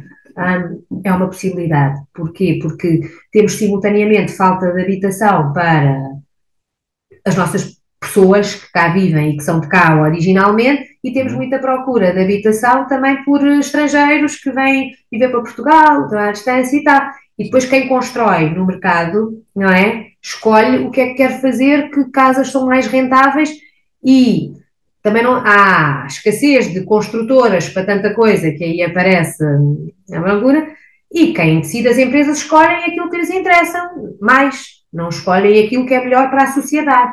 Essa é a função do Estado, lá está. Agora, se o Estado o vai fazer através de incentivos para que haja aqui um maior acerto nos níveis de rendimento e no valor destas casas, se vai fazer construindo diretamente e colocando no mercado casas tabeladas para uns determinados targets de população que entendem, etc. Ou se é a vez destes programas de garantias que têm sido falados ultimamente, que acha que vai ter algum impacto ou não, vamos vendo, mas nós sabemos que há esse efeito de escassez. Por outro lado, quando nós olhamos para o número de transações de habitação, apesar de falarmos nestes problemas de escassez e que há falta de oferta, digamos assim, nós, historicamente, temos um nível muito elevado de transações de habitação, ok? Portanto, ou seja, a mesma habitação é muitas vezes transacionada ao longo várias vezes, não é? Mas mesmo para a habitação própria, permanente, primária, etc., quando se olha assim para os números totais e para o crédito, etc., não é tão diferente do que eram, talvez agora também estejamos mais atentos ao problema. Isto tenha sido colocado agora mais em cima da mesa, estejamos mais atentos e tivemos foi uma enorme subida de preços, não é? Na habitação, porque passámos a estar bastante na moda por vários motivos e é uma questão, mas essas são decisões políticas, não é para o Banco Central dizer como é que se deve. Eu também tenho de ser aqui comedida nas minhas opiniões, porque a minha função é olhar para. Não é tomar decisões dessa natureza, não é? Claro. Mas percebo, mas é um tema importante para vocês, interessa muito, seguramente. Sim, sim. Mas era nomeadamente esse aspecto que a Clara falou, do equilíbrio orçamental, que muitas vezes, do equilíbrio entre as contas orçamentais e o déficit, e também a necessidade de investimento público, e que, nomeadamente, nas últimas décadas estivemos mais preocupados, efetivamente, em equilibrar o orçamento e não haveria tanta folga para investimento público como haverá Certo. agora ou como haverá no futuro. E temos, não é? Porque temos estes programas de investimento, o Next Generation EU e o PRR, etc. Estes próximos 2 anos tem de haver muito investimento, ou então perdemos aquele dinheiro. Nunca A houve janela de tanto para se oportunidade, investir em que tão não, pouco sim, tempo. sim, Portanto, exatamente. alguma coisa tem de acontecer, senão não conseguimos executar. Também há essa questão da capacidade de executar aqueles programas, mas é um bocadinho isso, não é? Tivemos aqui uns anos de necessidade de recuperação do enchente, mas mesmo assim, não é? Desde que tivemos cá a grande crise, etc, etc, temos tido anos de crescimento económico, não é? E Sim. ultimamente até temos tido alguma convergência com a União Europeia, temos crescido mais do que o resto da Europa. E, portanto, eu não vejo assim o quadro tão negro de todo, ok? Pronto. E acho que há potencial. E depois olho assim para vocês, etc., os que estão com a câmara e os que estão escondidos, e sei ver que há o potencial, há o potencial. E também não podemos desistir às primeiras, mas também tem de haver aqui um discurso mobilizador. Para gostarmos de estar a trabalhar assim, não podemos de sentir, não é? Assim, um Sim. projeto coletivo e de que há cuidado com as pessoas e não é fácil. Temos aqui um público maioritariamente de futuros engenheiros, É verdade. por isso E queríamos a aqui falta tocar que num fazem, tópico. vocês vão todos trabalhar para fora, como é que é as expectativas? Eu abstenho. É assim, se forem, façam como eu, vão uns anos, mas voltem, é? Porque depois Sim, não sim, sente Eu neste falta. momento estou no estrangeiro, por exemplo. É, Afonso, é porque é assim, isso está bom para cada um, mas eu vou-vos dar, é mesmo, não se pode viver a vida de outra pessoa. Ou seja, tem de ser aquilo que bate certo connosco, não sei explicar bem. Sim, não há bem uma fórmula certa para todo tipo de pessoas. Não é tudo exato, não é? E é isso, não há fórmula certa para todo tipo de pessoas. Temos de fazer aquilo que nos satisfaz, não é? E eu entendo isso tudo. Já fiz também disso tudo, ok? E portanto, tocando aqui no tópico de interseção entre as finanças e a tecnologia, temos visto um grande crescimento e aparecimento das Sim, fintechs. é verdade. E, portanto, queria saber qual é que são os principais desafios para os reguladores, como o Banco de Portugal, que enfrentam ao lidar com este crescimento das fintechs e criptomoedas também. É Como é que grande, estão não a equilibrar esta é? necessidade de Porque há inovação? algumas coisas que nós entendemos cujo valor acrescentado, não é? Nós entendemos de facto. E depois há outras coisas que nós nem percebemos muito bem o que são, ou que às vezes achamos que são só um jogo, ou não têm nenhum valor, que deviam ser supervisionadas, não pelo Banco de Portugal, mas pela Santa Casa da Misericórdia, se calhar, não é? Como a lotaria, como não sei o quê, que aliás acho que é falta de imaginação não se ter pensado nisso para certos tipos de atividades que às vezes se classificam como financeiras ou como ativos e tal, que são jogos. E aí, desse ponto de vista, acho que por vezes os economistas não ouvem suficientemente os engenheiros e quem sabe de tecnologia para percebermos melhor, não é? Para nos entendermos melhor quanto a isto, ok? É muito fácil enganar um economista com um determinado produto que nós depois andamos para ali a falar de tokenização e disto e daquilo e daquele outro, mas em termos de serviço prestado, o que é, onde é que está a substância daquilo? Portanto, olhamos com, enfim, tentamos não ser uma barreira à inovação, é esta a dificuldade de equilíbrio. Tentamos não ser uma barreira na inovação, nós vemos muitíssimos benefícios em juntar a tecnologia àquilo que são serviços financeiros tradicionalmente oferecidos, porque pode ajudar a muitos ganhos de eficiência, certo? A aumentar o ritmo, a rapidez com que se fazem certas coisas, a melhorar o acesso em determinadas franjas de população, etc. Pode ajudar a eliminar aqui uma série de barreiras que existem atualmente por bons motivos. Mas muitas vezes estas inovações também podem trazer um descontrole total, podem trazer mais dificuldades, ao contrário do que muitas vezes se diz para controlos de branqueamentos de capitais, de atividades para financiamento de atividades de terrorismo, etc, etc. Não é? Tudo o que é inovação e rapidez, etc, não é necessariamente bom. E isto causa uma tensão muito grande, porque queremos que continue a haver inovação, mas também não queremos pôr em risco a estabilidade financeira, não é? Ou seja, a confiança que tem de existir num sistema financeiro para que as pessoas vivam com tranquilidade, que isso também é muito importante. Nós temos de saber que há umas tantas instituições que são seguras, não é? E que o nosso dinheiro tem aquele valor que é mais ou menos estável, daí a preocupação com a inflação, para que as pessoas possam poupar, investir, etc. Portanto, tudo o que é inovação financeira e fintechs, fazemos várias experiências com inovação financeira, não é? Ainda agora lançámos mais um concurso, e gostamos de fazer isso, discutimos a possibilidade de fazermos aquelas zonas livres para algumas experiências que sejam aqui, aquelas sandboxes regulatórias, permitir algumas experiências à margem da regulação para ver como é que corre, para podermos acompanhar melhor com estes empreendedores essas ideias, mas também há, não é, aquelas criptomoedas, etc, deixam-me bastante cética, ok? Porque normalmente aquilo que não é simples não é bom. Em última análise, é uma coisa que a vida me tem ensinado. E a complexificação, etc, esconde muitas vezes só um esquema e não tanto algo que nos traz um verdadeiro valor, e isso é difícil, mas é muito difícil para um supervisor como nós acompanhar. Portanto, o que é que nós também estamos a fazer? Investir nós próprios também em tecnologia, ok? E tentarmos, sim, não é? Estamos a recrutar, ok? Estão a ouvir? Estamos a recrutar. Era mesmo isso que queríamos ouvir. É isso, temos temos um laboratório de inovação, temos o maior portfólio de investimentos na carteira do país, temos aí uma série de coisas que aqui se passam, temos assim muita gente nova, o banco, não é? Mais de 30% dos nossos trabalhadores trabalham no banco há menos de 5 anos, portanto isto é uma população muito jovem. Portanto, há aqui muito potencial para se fazerem coisas engraçadas, também passa essa mensagem.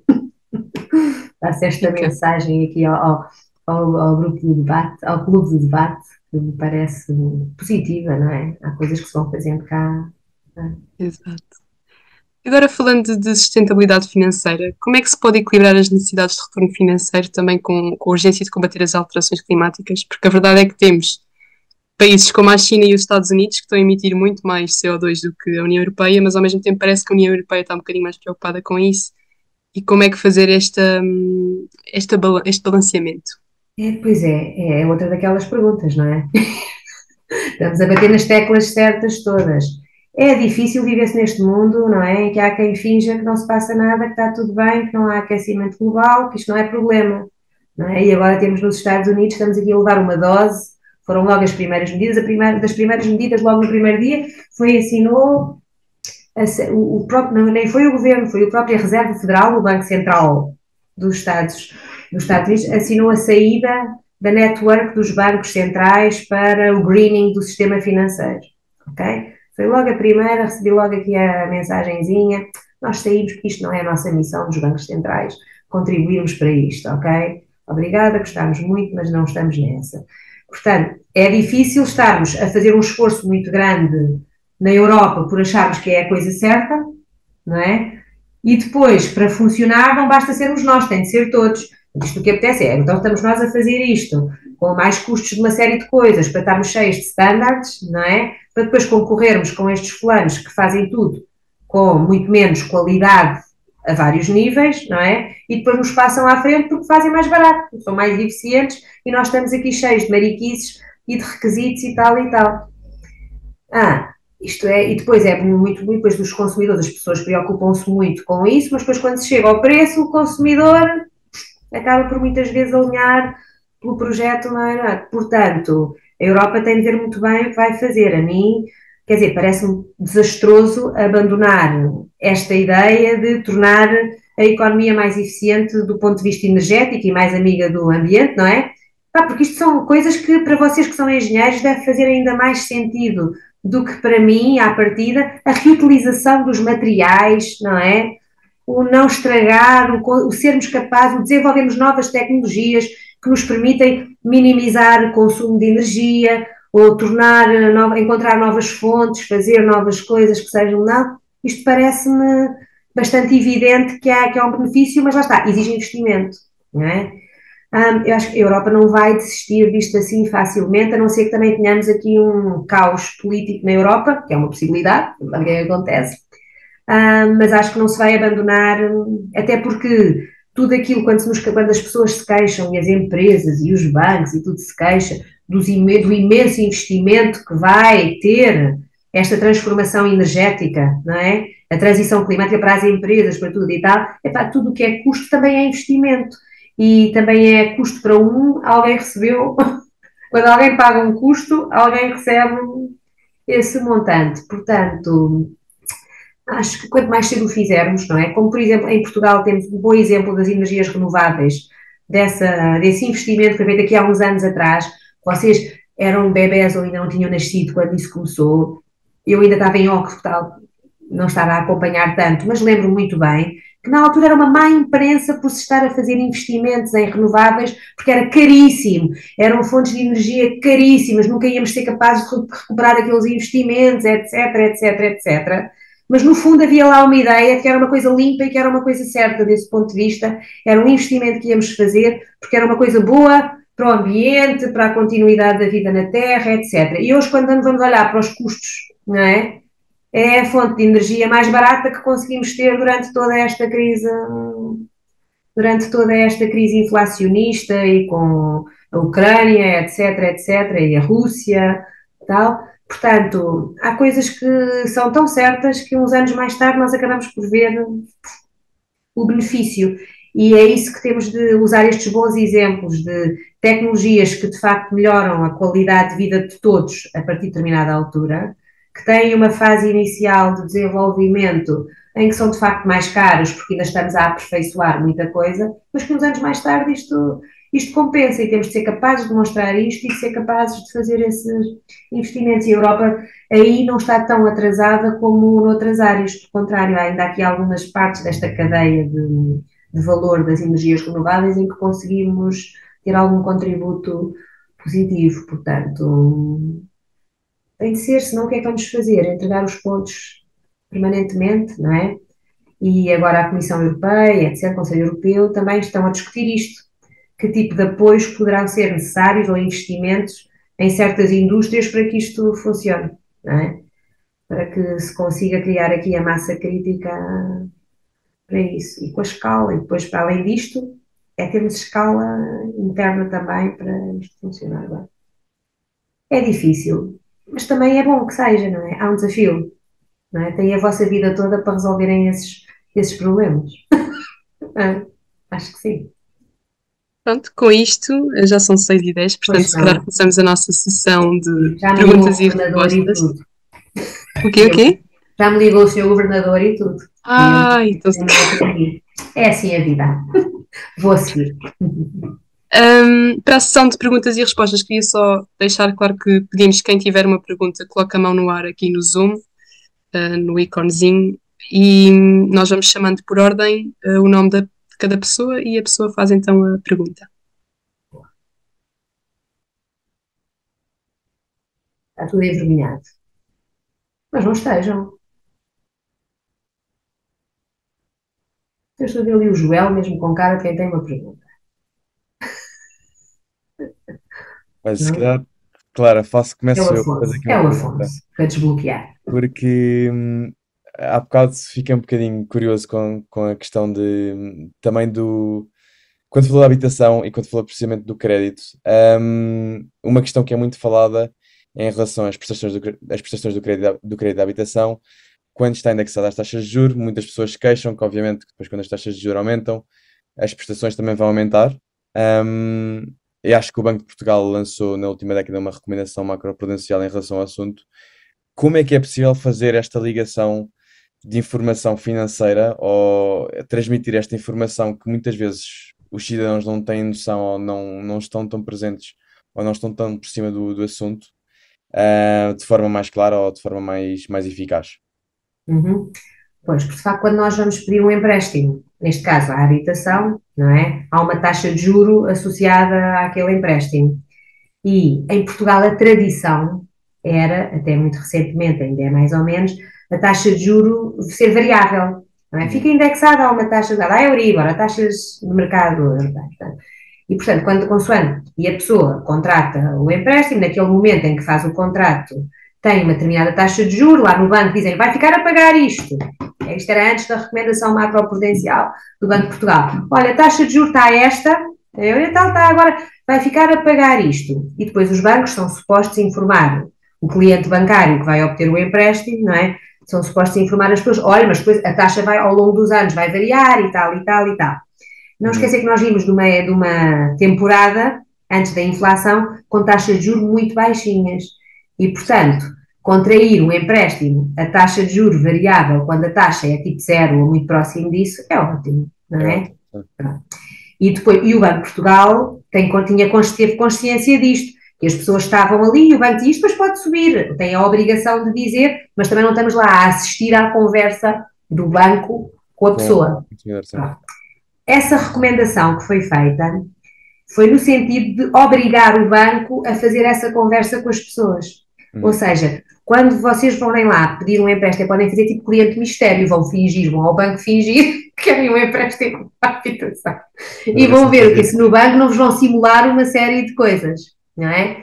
E vão dizer, olha, o meu nível de rendimentos é este, queria um empréstimo de 100 mil euros, e o meu nível de rendimentos é este por ano, ou por mês, etc. Tal. E o banco diz-lhes assim, olhem, com a atual taxa de juro, a sua prestação fica tanto, para um empréstimo a 35 anos, por exemplo. Mas o banco é obrigado a simular e a mostrar às pessoas o que é que acontece se a taxa de juros subir mais 1,5%, ok? A taxa de juros hoje imaginem, 3% ou 2,5%, 3% que o banco lá tem. Mas tem de simular qual é o impacto de, em vez de 3, ser 4,5%, ok? Simula-se ali um choque de subida e isso obriga a que as pessoas pensem, ok, se isto subir 1,5%, a minha prestação passaria para tanto. Ou quanto é que ficaria? Quanto é que está? E depois, a regra do Banco de Portugal é, para garantir que se houver a subida da taxa de juro, o rendimento da pessoa não vai todo para o empréstimo à habitação. Quer dizer, que não atinge mais do que metade do rendimento líquido daquela pessoa, porque senão as famílias começam a contrair créditos, não é? Em que ficam muito apertados para conseguirem viver para além de pagar a casa. Também têm de comer, têm de pagar a luz, têm de não sei. Então a recomendação foi um bocadinho nesse sentido. Tem um elemento que é pedagógico, que obriga os bancos, claro que tem a cautela, obriga os bancos a simularem e obriga as pessoas a terem essa consciência. Não é? Isto começou em 2018, quando as taxas de juros eram de facto ainda muito baixinhas, e nessa altura o choque que se somava era de 3%. Aí toda a gente protestava, que chatice, alguma vez as taxas vão subir, isto já está assim a zero há tanto tempo, e depois até subiu mais do que 3%, não é? Pronto, depois quando as taxas de juros subiram muito, achámos que estar a somar ali mais 3 também era demais, ok? E alterámos o choque um bocadinho e tal. Portanto, há um elemento de pedagogia no momento da ida ao banco. O outro elemento de pedagogia que nós podemos ter é tentar que o plano de formação financeira seja mais diretamente abordado nas escolas como uma coisa mais normal para as pessoas aprenderem o essencial das finanças, nem com muita nem com pouca ambição. O que é essencial saber-se? Isto tem de vir nos planos de estudos. Por muito que nós tenhamos iniciativas de literacia financeira, etc., se isto não é dentro da escolaridade normal que se... Não vai chegar a maior parte das pessoas. Acaba por não chegar e vai levar ainda mais tempo nós fazemos montes de coisas e coisinhas sobre literacia, mas depois é difícil chegar a toda a gente, só mesmo em momento de necessidade é que as pessoas se apercebem, não é? Ok, obrigado. Se calhar aqui o Gonçalo tem aqui uma pergunta. O Gonçalo estava com a mãozinha no ar. Boa tarde. Corrija-me se estiver errado, mas em 2002, 10 euros, que foi quando o euro entrou em circulação em Portugal, valiam de facto 10 euros. Hoje em dia já valem 16,40 euros. Portanto, a minha pergunta é, com o aumento da inflação, há muitos trabalhadores que sentem que os salários não estão a acompanhar o custo de vida. E que papel é que o Banco de Portugal pode desempenhar para equilibrar a inflação e manter o poder de compra dos cidadãos? É uma pergunta tramada, mas há resposta, Gonçalo. Há resposta, Gonçalo. Então vamos lá ver. Com a subida da inflação, os mesmos euros compram menos coisas, não é? O que é que o Banco de Portugal faz nisto? O Banco de Portugal, o nosso papel, a nossa missão, não é? Não é controlar o poder de compra das pessoas, é a inflação, não é? Portanto, o nosso objetivo é controlar, manter esta estabilidade de preços, ok? Para evitar esses descontrolos, que depois a vida das pessoas torna-se um bocado infernal, de imprevisibilidade, etc. E também temos a tal tema da estabilidade financeira, etc, etc. Quanto ao custo de vida das pessoas, o que é que nós fazemos? Nós fazemos muita análise económica, portanto, nós acompanhamos muitos números a todos os níveis e os nossos estudos tendem a ser considerados como sérios, rigorosos, etc. E prestamos contas quanto a isso, não é? Nós damos informação sobre isso. Por exemplo, quanto a este último fenómeno inflacionista destes últimos anos, de 2021 até agora, não é? Em que de repente os preços começaram a subir mais e só mais tarde é que os salários das pessoas começaram a subir, não é? Portanto, tivemos ali se calhar em 2022 assim, um certo choque em que os preços começaram a subir e os bancos centrais tiveram a ver se aquilo era só uma coisa temporária, por causa dos custos de energia e que rapidamente voltava abaixo, quando percebemos que a coisa já era mais definitiva, ou pelo menos para um período mais longo, começámos a contrariar com a tal mexida nas taxas de juros para acalmar ali um bocadinho o custo do dinheiro. Pronto. Então, mas o que é que nós temos verificado? E nós fazemos estas contas e verificamos estas contas para a nossa população. Claro que não fazemos a verificação para cada pessoa individualmente, não sabemos na carteira de cada um individualmente se, em termos reais, o seu rendimento aumentou mais ou menos do que o seu cabaz de compras, não é?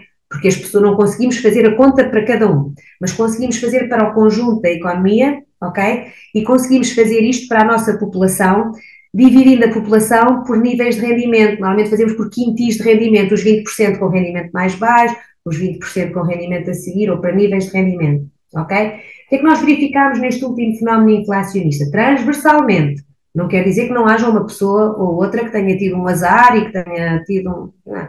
Mas transversalmente, não é? O rendimento disponível aumentou mais do que o custo, do que a inflação, ok? Verificámos isto para o conjunto da população, ou seja, com os aumentos salariais que foram feitos, para além de todos os outros apoios que o Estado, os governos foram trazendo a vários níveis, não é? Com um extra aqui, um extra ali, uma opção daqui, uma prestação aqui, uma alteração na taxa de imposto, tudo junto, o rendimento disponível das famílias em Portugal aumentou do período do início da inflação até agora, ok? Por isso é que nós também vemos mais consumo, muito mais poupança, não é? Os níveis de poupança atualmente estão praticamente como estiveram na pandemia, que é tipo o nosso top, sempre, ok? As pessoas têm tido capacidade de poupança. Não estou com isto a dizer que não haja, naturalmente, situações mais drásticas, não é?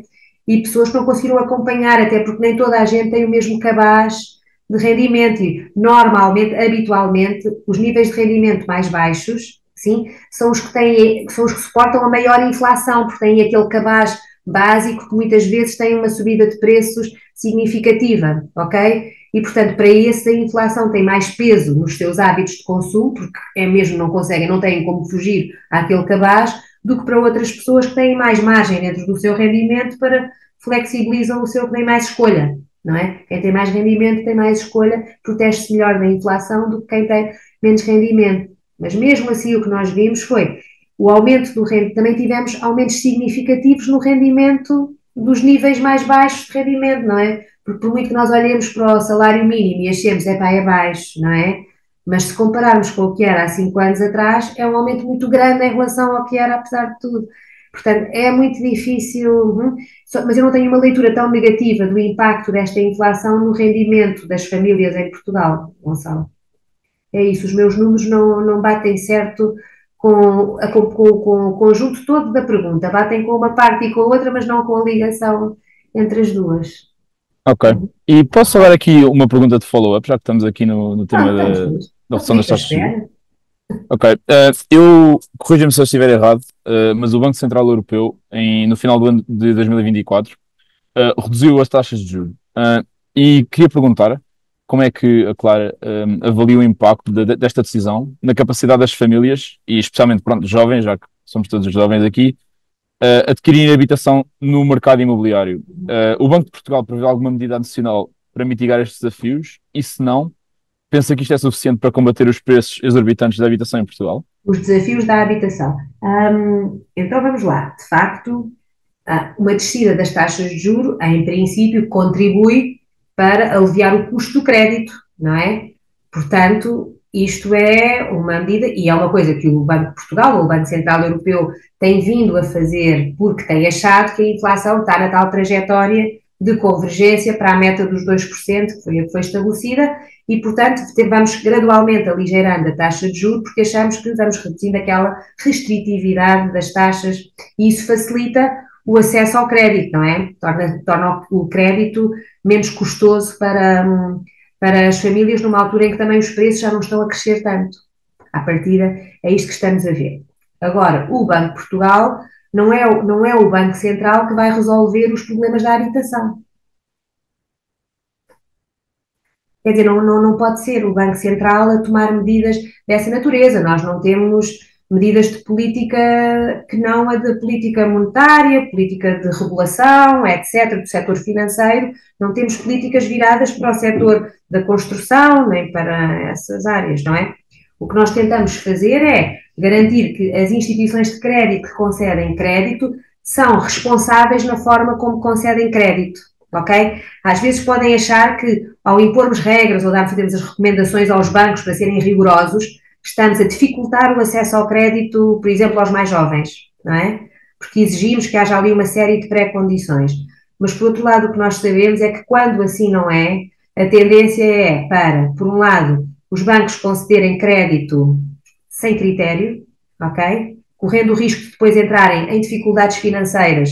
E não nos podemos esquecer que a crise do subprime, na grande crise financeira nos Estados Unidos, teve uma base no setor imobiliário residencial das famílias, não é? E, portanto, não queremos que as instituições financeiras vacilem nos bons critérios, queremos que elas sejam bem geridas e, portanto, têm de fazer uma boa análise do risco de crédito que estão a conceder aos clientes, e também não queremos ter uma geração que se endivida loucamente para a vida inteira, sem capacidade de levantar cabeça, no momento em que lhe está a ser dado crédito para o qual não têm boas condições de acesso ou de sustentabilidade financeira, não é? Portanto, nós o que fazemos é só tentar trazer regras e práticas que façam com que haja crédito responsável dos dois lados, concedido pelos bancos e obtido pelas famílias. Não temos nada contra o crédito, esse é o grande negócio dos bancos e a nossa especialidade é acompanhar os bancos. Agora, queremos que isto seja feito com bons critérios. Os outros problemas não pode ser o Banco Central a resolver, não é? Tem de ser com outro tipo de medidas e de políticas e de investimento. Não é? Vocês também podem ter umas boas ideias de tipos de construções que se possam fazer. Era exatamente isso, obrigado. Filipa, se quiseres fazer agora a tua pergunta. Olá, boa tarde. Consegue Olá, ouvir-me? muito bem. Ok, boa. Portanto, sendo que a Ursula von der Leyen anunciou recentemente que irá apresentar a nova bússola da competitividade, uma nova estratégia para tornar a economia comunitária mais competitiva, a minha pergunta seria o que podemos esperar desta estratégia face aos concorrentes principais da Europa, talvez a China e os Estados Unidos? Pois é, Filipe, eu também queria ver a bússola. Espera. Eu estou igualzinha. Também estou à espera de ver o que é que ela nos traz naquela bússola, naquele compasso. Deve ser o compasso. Deve dizer assim. European Compass. E espero que não seja só um compasso de espera e que seja de facto um momento de ação, de alguma coisa. Nós acho que estamos todos a precisar de ver alguma iniciativa europeia em vez de estar só à espera de reagir à tarifa daqui, aos carros elétricos dali, ao tal. Temos de ter aqui, pensar na nossa própria política interna, mas sinceramente não sei o que é que aí vem. Sei que está a haver assim um conjunto de propostas em Bruxelas, de alguns partidos e de alguns países, que podem pôr aqui alguma pressão para recuar um bocadinho no greening, não é? Nas questões ambientais. Isto começa-se a discutir outra vez mais, por exemplo, o nuclear ser classificado como renovável, etc. Isso saberão vocês melhor do que eu, o que é que disto pode fazer sentido ou não. A mim assusta-me um bocado. Portanto, acho que vamos mesmo ter de esperar para ver o que é que o que é que vai aparecer nessa bússola. Não consigo ter assim não me é claro o que é que vai aí aparecer. Há tanto diagnóstico feito para a Europa, o relatório Letta, o relatório Draghi, etc., com tantas propostas, tanta coisa para mexer, em alguma coisa vão pegar, não sei concretamente o que será. Ok, obrigada. Não consigo responder melhor, Filipe. Sim, foi ótimo, obrigada. Joel, sei que estás aqui como no ar há muito tempo. Se queres fazer agora a tua pergunta? Olá, boa tarde a todos. Boa tarde, Olá, Juliana. doutora Clara. Uh, Visto que a Europa tem uma moeda única e há mais vantagens do que vantagens, o porquê que tipo, essa moeda não seria implementada em África? Visto que, vou dizer o exemplo de Angola. Em Isso. 2010, 10 mil kwanzas eram 100 euros, mas hoje em dia 100 mil kwanzas são 100 euros. Ou seja, É incrível, não é? há inflação, só que se houvesse uma moeda única em África, acho que seria mais. É assim, ó Joel, se há alguém que sabe explicar bem a importância de uma inflação mais ou menos controlada, etc., é o Joel, nem sou eu, não é? É quem está habituado a viver e quem vê a perda do valor do dinheiro em Sim, situações assim muito descontroladas de inflação, é que sabe mesmo perceber a importância destas mariquices todas aqui do Banco Central de estar a fazer assim. Porquê é que sim. não há o euro em África? Angola, África, exato, sim. Por exemplo, ou assim, há alguns países, há uniões monetárias em África, não é? Não é o caso da Angola, não tem, mas temos ali o BCAO, etc. Temos aqui alguns exercícios, alguns exemplos de uniões monetárias. Porque é que, pronto, primeiro, é uma decisão política de cada país querer aderir a uma moeda, não é? Portanto, não é qualquer um que consegue, tem de haver um conjunto de regras, etc. Eu não vou falar especificamente de Angola aderir ao euro ou o que quer que seja, porque o euro também é uma moeda europeia, neste momento é a sua essência, tem a ver com a União Europeia, etc. Mas mesmo dentro da União Europeia, nem todos os países estão dentro da área do euro, ok? Nem todos os países adotaram o euro. Alguns porque não quiseram, porque querem manter a sua moeda, a sua própria moeda, porque acham que é suficientemente estável e porque acham que gostam de gerir a sua própria moeda e que isso lhes dá flexibilidade para poderem alterar a sua avaliação, etc., ao câmbio, para terminar, é mais um instrumento de política. Outros países, mesmo dentro da área do euro, há países que querem juntar-se ao euro, mas isto não é automático, não é só querer, porque para se entrar numa união tem de se haver um equilíbrio, não é? As economias têm de ter alguma semelhança para não haver aqui um desequilíbrio grande, ok? Portanto, tem de haver alguma estabilidade de preços, olha-se para vários elementos desta economia para garantir que podem entrar e que entra tudo ao mesmo nível. Portanto, porque nem todos os países entraram no euro na mesma data. O último a entrar foi a Croácia, foi o mais recente, e esteve assim uns anos até conseguir demonstrar que a sua economia já preenchia todos os requisitos para poder aderir à área do euro, para não termos alguma coisa que entra e destabiliza o funcionamento daquela moeda. Portanto, tem de se fazer um caminho não é? De sanitização daquela economia, etc., para poderem estar todos mais ou menos ao mesmo nível para entrar, ok? Sim, Portanto, é como países que entram na União Europeia ou não, também tem de ter alguns requisitos mínimos, não é? A Ucrânia entra na União Europeia ou não? De vez em quando ok. fala-se nisto na televisão, não é? E a senhora Vandeléia diz assim, sim, sim, vão entrar. E o António Costa diz, sim, sim, vão entrar, mas primeiro há aqui uma série de condições que temos de fazer primeiro para garantir que depois está tudo ao nível, não é? Pronto. Portanto, não é assim tão fácil, mas ter uma união monetária também traz grandes vantagens, não é? Eu concordo Sim, e pronto, mas para isso é preciso vontade política, alguma estabilidade política também para se conseguir, não é fácil. Mas ok, ok. também aqui há uns anos era completamente impossível para Portugal e neste momento estamos no euro e é um caminho que se vai fazendo, não é? Mas tem de haver vontade. Uhum. Muito obrigado. Eu depois tinha aqui uma pergunta aberta no chat do João Pedro Polónia, que é: Ok. sendo assim que a UE deve caminhar para um formato mais federalista, eu calculo que esta pergunta deva ter vindo quando estávamos a falar de como É aprofundar a verdade. União e quando a Mariana. Aprofundar a união. Exatamente. Uhum. Como é que é possível aprofundarmos a União Europeia sem termos um modelo completamente federalista? Ou há outra Não solução? sei, mas alguma criatividade devíamos ter, porque houve assim um período na Europa em que nós tínhamos assim uns líderes europeus que do nada construíram um projeto comum, não é? Foi preciso, não é? A Europa nasce, a Europa é, primeiro que tudo, um projeto de paz, é um projeto de Sim, prosperidade, mas um projeto de paz para fazermos as pazes, é um projeto para fazermos as pazes uns com os outros e para evitarmos conflitualidade e unirmos esforços para garantirmos não é? Civismo nas relações uns com os outros. E agora estávamos a precisar outra vez aqui de umas lideranças que nos mobilizassem para acreditarmos que podíamos aprofundar mais alguma coisa. Não sei, se calhar o termos um orçamento mais comum, como deve ser para alguma coisa, se calhar é uma boa forma de começar, assim como temos a política monetária, não é? Termos alguma coisa nacional tratada a nível nacional, não é? Mas se calhar temos de começar a pensar, mas politicamente não vai ser nada fácil, não é? Temos muita fragmentação mesmo dentro dos vários países, mas alguém vai ter a força para fazer Um projeto comum. isto. E eu começo a ter dúvidas se será na minha geração que se vai conseguir ter alguém com essa capacidade ou se vou ter de esperar por estar de bengala a ver-vos a, a unirem isto de outra forma, não é? Mas acho que não é impossível. É, eu às vezes falta ali um rasgo naquelas reuniões em que eu estou. Uma Uma pessoa emoção. de Às vezes, criatividade às vezes organizacional. falta uma emoção. Às vezes falta uma emoção que nos faça querer todos ao mesmo tempo. Enfim. Muito bem.